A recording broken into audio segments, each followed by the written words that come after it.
So my name is Lonna Brooks, and two parts. I own a health food store in Bismarck, North Dakota that has been established since 1984. I've owned it almost 10 years.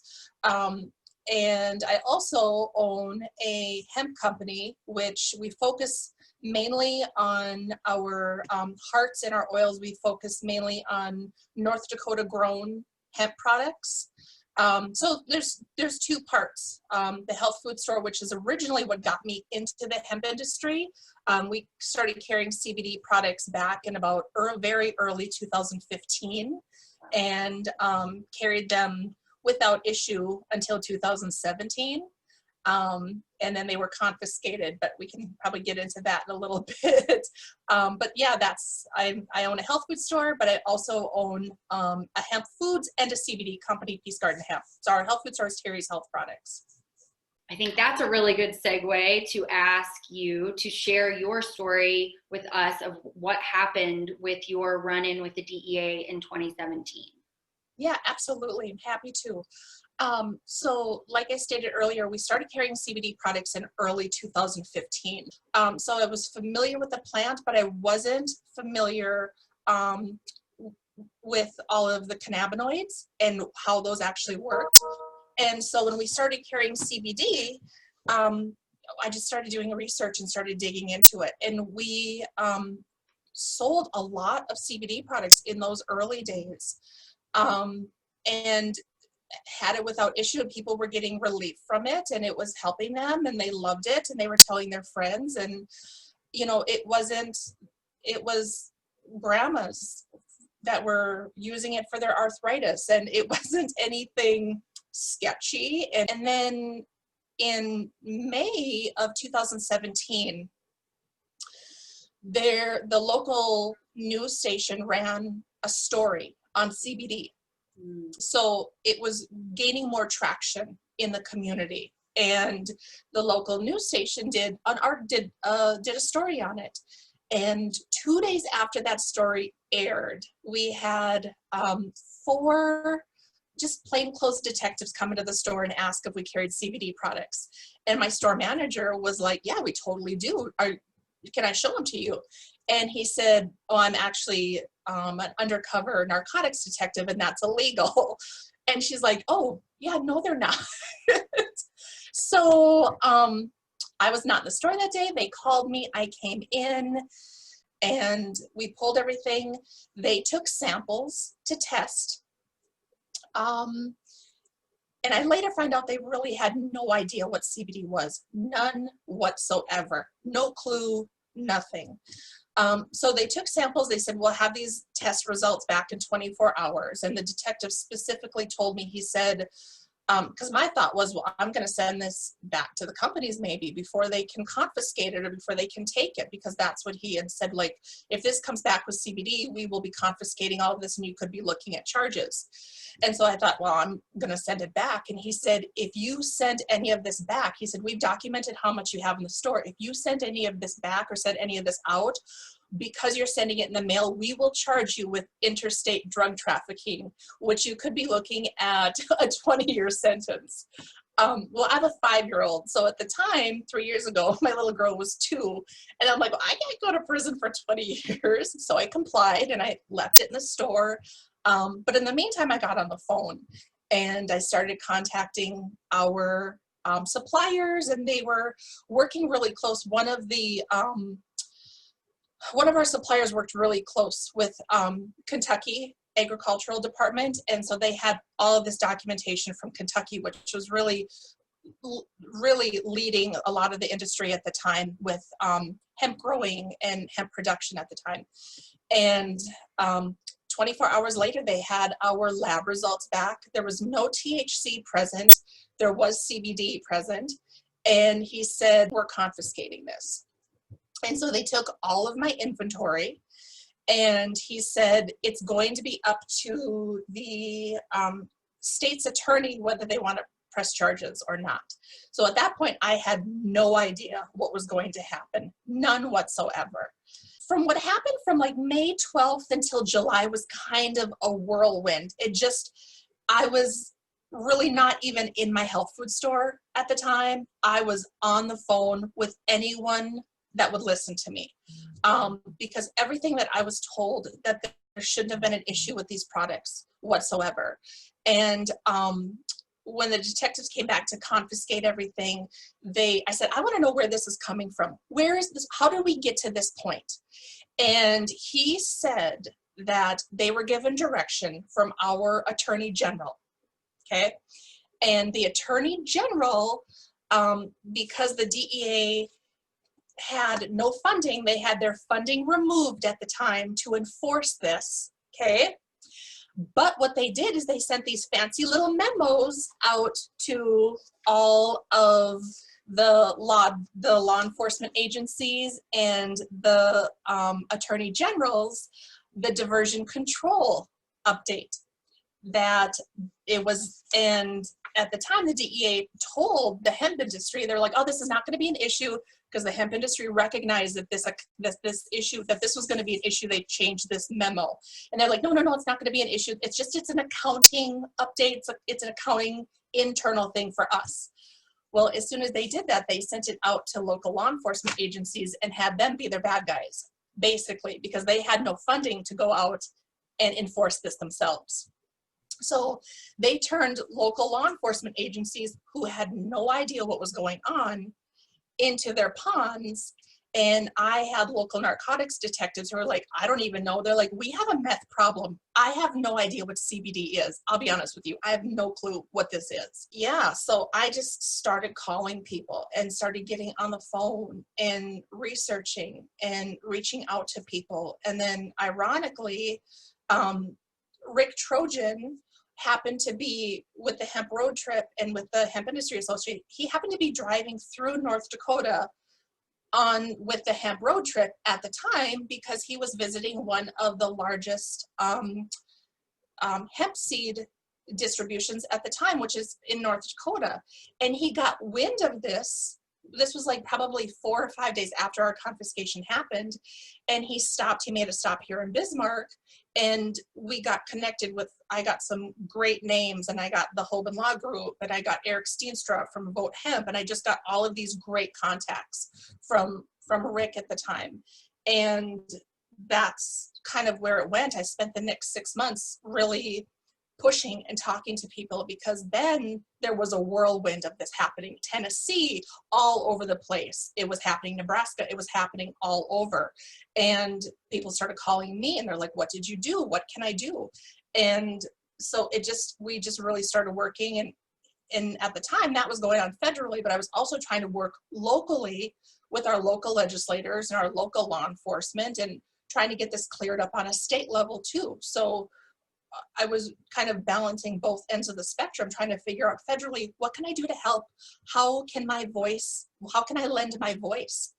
And that's at the time, the Hemp Industries Association was suing the DEA and working with the Hoban Law Group. And so I was in contact with them, and my declaration was used in that lawsuit as an example of how this really truly affect a small business, and how it affects people on a real scale, where the DEA said that it never would. So my declaration was used in that as a voice of a small business, that this happened. And yeah, it's costing us probably at the time $60,000, $70,000 to $100,000 a year for a small business in sales. So let's fast forward to what you have already experienced as a result of this IFR. Mm-hmm. So we order with the health food store. We order. We're a wholesaler for several different CBD companies, and I won't mention their name, but we get a transdermal CBD patch from a company, and we've ordered these for over a year without issue. All of a sudden, about 3 or 4 weeks ago, I tried placing an order, and our sales rep said, we no longer can send to North Dakota.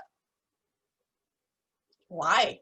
And I'm a pusher. I don't take no lightly. I'm a pusher. And I'm like, well, let me talk to someone else. And I said, where did this come from? And our sales rep said, it was a memo that we got from our credit card processor. There were 3 states Indiana, I can't think of the three. Iowa, maybe Iowa, Nebraska, I can't think of the three, but North Dakota was on one where it said the laws were questionable. And I thought, well, no, because I actually consulted once the 2018 federal farm bill and hemp bill was passed. I consulted in our North Dakota bill, our North Dakota House Bill 1349, that brought our North Dakota laws in line with the federal laws. And that was passed very early of 2019. So I'm like, no, I'll send you a copy of our law on the books. No, it's not illegal here. And she said, well, our credit card processor is advising us not to send it to North Dakota. So I'm still working, I'm still pushing back on that, but that's where we are. So I've already had actually 2 companies, then another one, actually a company that we get tea from, said that their credit card processor won't allow them to ship to North Dakota anymore either. So what do you have to say to the people who want everyone to believe that this DEA IFR is not a big deal? I've seen this I've seen this happen before. I have been on the front lines of this before, and we have to be diligent, and we have to be questioning everything, and we need to look at the fine details, because if I've learned anything about the DEA is that they will put the finest detail in there, and they will use that detail and they will run with it. So we need to look at the big picture, not just what they say, because that diversion control document is what they used last time when I went through this before. So we need to literally dig into this deep, and we need clear answers, and a clear line drawn, because I've been through this before. I've seen this before. And it concerns me, because now I'm deeper into the hemp industry, because now I own, besides the health food store, okay, that's fine, you could take my CBD products, but now I also own a hemp company. So it affects me on a deeper level, and we have CBD products in our hemp line too. So it affects me on 2 fronts now. So it's something I'm watching much closer this time. Do you have any advice for maybe the lesser established, people in your shoes, and the people who have not experienced what you've experienced? What do you say to them when the CBD companies are saying, oh, sorry, we can't ship to you? I think the biggest thing is you need to know your state laws. You need to have your state laws documented. You need to have copies of your state laws, your House bills, your bills that have been passed that show that you have legislation in place that protect you. It's all about your protection. It's all about what you need to do to protect yourself and protect your business. Once I learned that they were not going to send me to jail, that I wasn't going to jail, I was full force, and I was afraid of no one. Like, okay, you're not sending me to jail, so I'm afraid of no one. I will question everything, and I will push back on everything. So know your state laws, have your laws right in front of you, print up your House bills, read through them, talk to one of your legislators if you have to. I was really fortunate locally here on a state level that I found some very hemp friendly. North Dakota overall is a very hemp friendly state. We were one of the very first states that enacted our pilot program, our hemp pilot program, our farming program, years and years ago. Just no farmers were choosing to grow hemp, but they could have. So we have a very agricultural, hemp-friendly state in North Dakota, and I found some senators and legislators, representatives that were very interested in this and willing to work with me and kind of push back on this.